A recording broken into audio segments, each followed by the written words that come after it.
नमस्कार दोस्तों, मैं किशन जायसवाल आपको आपके ही चैनल किस्मम एकेडमी पे तहे दिल से स्वागत करता हूं। और आज जो है एक और जोरदार कॉन्सेप्ट हम आपके सामने लेकर आए हैं जो कि बीपीएससी शिक्षक भर्ती में पूछता ही है। ठीक है, ये आपके 11-12 का सिलेबस नहीं है, लेकिन कॉन्सेप्ट अगर जान जाइएगा तो वो एक नंबर का काम आपका हो जाएगा। ये 11-12 के बाद का सिलेबस का है, यानी इंजीनियरिंग मैथमेटिक्स कह सकते हो या बीएससी मैथमेटिक्स कह सकते हो, ग्रेजुएशन लेवल का है। तो मेरे भाई इसको ध्यान से देखना, क्योंकि ये बहुत छोटा सा कॉन्सेप्ट है और तुम्हारे कॉन्सेप्ट क्लियर हो जाने से एक नंबर का काम तुम्हारा ये करके जाएगा। ठीक है ना। और एक नंबर का महत्व उससे पूछो जो इसका एक नंबर से सिलेक्शन छूट जाता है। चलो ये क्वेश्चन देखो क्या कह रहा है। कह रहा है कि solution of congruence relation 2x congruent 1 modulo 7। मेरे भाई 2x कॉन्ग्रुएंट टू 1 और मॉडुलो 7 लिखा गया है। इसका क्या मतलब है?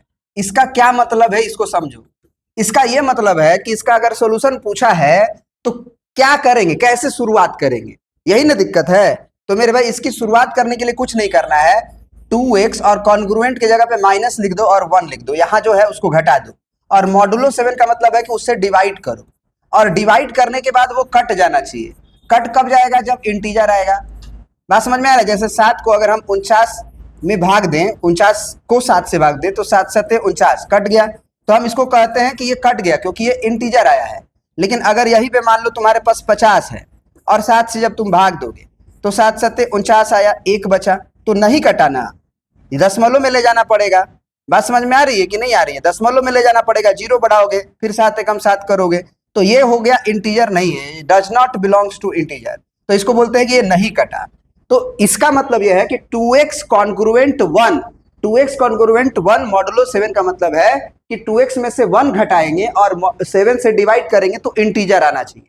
अब कौन सा ऑप्शन के साथ ये ट्रू हो रहा है तुम देख सकते हो। तो अगर तुम पहला ऑप्शन को लो, 4 ऑप्शन लो, तो x के जगह पे 4 डालो यहाँ पे, तो 2 गुना 4 माइनस 1 बटे में 7, तो ये 7 बटे 7 इंटीजर आ गया। मतलब यही ऑप्शन सही है, ये वाला ऑप्शन नहीं होगा, ये वाला ऑप्शन नहीं होगा, क्योंकि तुम डाल के चेक कर सकते हो। ठीक है ना। ये होगा 2 दूना के 4, 4 में से गया 3, 3 बटे 7 कहाँ कट पाया? एक डालोगे 2 एकम 2, एक घटा 1 बटे 7 कहाँ कट पाया? इसलिए अब आ जाओ इस क्वेश्चन को बनाते हैं। ये भी एक जोरदार कॉन्सेप्ट है ग्रेटेस्ट इंटीजर फंक्शन का। और ये ग्रेटेस्ट इंटीजर फंक्शन का क्या मतलब होता है उसको पहले समझो।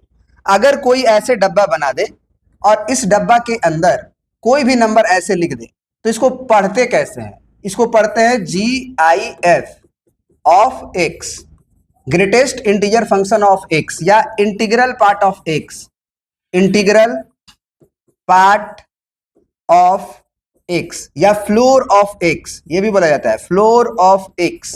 ये सारी चीजें पढ़ते हैं। अब ये बात तो सब जानता है पढ़ने वढ़ने, लेकिन इसका मतलब कैसे निकलता है उसको समझिएगा।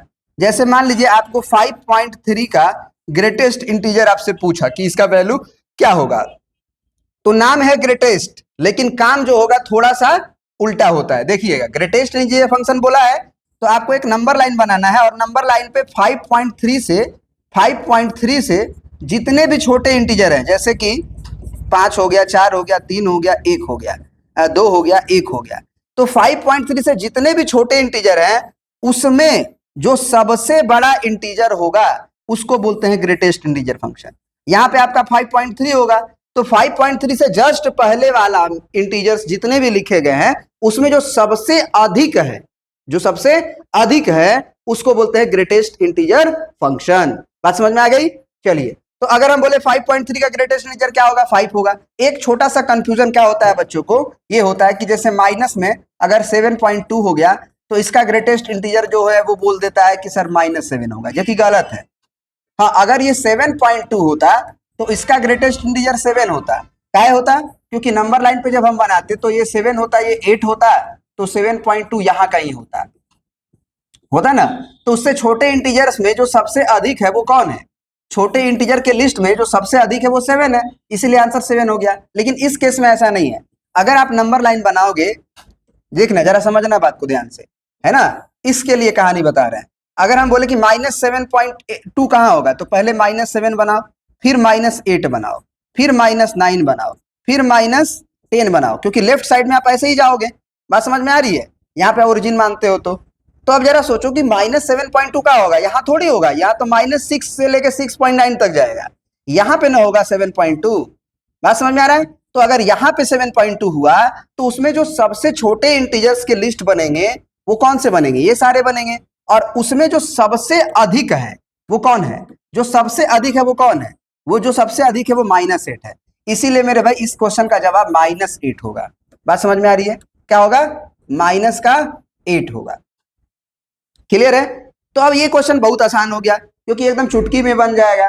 कहा कि क्या पूछ रहा है कि represent the greatest integer function, then the value of 5.7 का ग्रेटेस्ट इंटीजर 5 होगा, 3.2 का क्या होगा? 3 होगा, तो आंसर हो जाएगा 8। यानी सिंपल सा पूछा है। हमने आपको पूरा डिटेल में चीजें बता दिया कि कोई भी तरह का कॉन्सेप्ट में अगर कंफ्यूजन होगा तो आप कर सकते हैं, किसी भी तरह का क्वेश्चन कर सकते हैं, आप स्क्रीनशॉट ले सकते हैं। ठीक है ना? चलिए आगे बढ़ते हैं। ये क्वेश्चंस को देखिए, इसमें क्या बोला है कि the greatest common divisor, greatest common divisor GCD, इसी को बोलते हैं HCF। क्या बोलते हैं? HCF बोलते हैं। तो मेरे भाई आपके पास fx क्या है? x³ - 12x² plus 47x minus 60 and gx है आपके पास x² - 5x plus 6 will be. तो एक बात बताओ, जो छोटा है उसी को पहले फैक्टराइज करो ना, क्योंकि ग्रेटेस्ट कॉमन डिवाइजर का मतलब होता है कि ऐसा कॉमन फैक्टर जो सबसे अधिक हो दोनों में। ठीक है ना? तो x³ को फैक्टराइज करना थोड़ा सा कठिन है, तो पहले क्या करते हैं, इसको फैक्टराइज कर लेते हैं। तो इसको फैक्टराइज करने के लिए क्या करना होगा? यहाँ 6 देख रहे हो तो सीधा x - 3 और x - 2 हो जाएगा, क्योंकि 3 दूना के 6 देख ही रहे हो, यहाँ पे माइनस माइनस प्लस हो जाएगा और 3 और 2 5 हो जाएगा। तो ये मेरे भाई यही जो है, देखो ध्यान से, यही दोनों जो है इसके फैक्टर हैं। तो इसका मतलब ये हुआ कि इसी में से अगर कोई ऑप्शन दिया गया है तो इसका मतलब जो भी ये है, जैसे x - 1 तो पहले ही कट गया। x - 1 क्यों कट गया जरा बताओ? क्योंकि x - 1 इसको तो करेगा ही नहीं ना फैक्टराइज। बात को समझो। तो जब इसको करेगा ही नहीं तो भैया या तो x - 2 होगा या तो x - 3 होगा। तो यानी कि बी ऑप्शन और सी ऑप्शन में से हम कुछ एक करना है। तो उसके लिए क्या करेंगे? तो उसके लिए हम डिवाइड नहीं करेंगे, हम कहेंगे कि अगर x - 3 इसका फैक्टर होगा तो जीरोस क्या होगा? x = 3। मतलब कि फैक्टर होगा तो जब इस x = 3 को डालेंगे तो 0 आएगा, क्योंकि रिमाइंडर की वैल्यू होती है।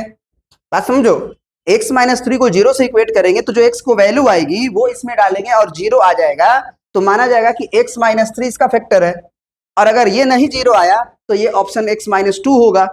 और ये भी हो सकता है, नॉन ऑफ दिस भी हो सकता है, इसीलिए चेक करना पड़ेगा। यानी कि क्वेश्चन बनवा रहा है बीपीएससी जो है, वो क्वेश्चन मजबूरी है बनाने का, क्योंकि नॉन ऑफ दिस भी तो हो सकता है, वो भी फैक्टर ना हो।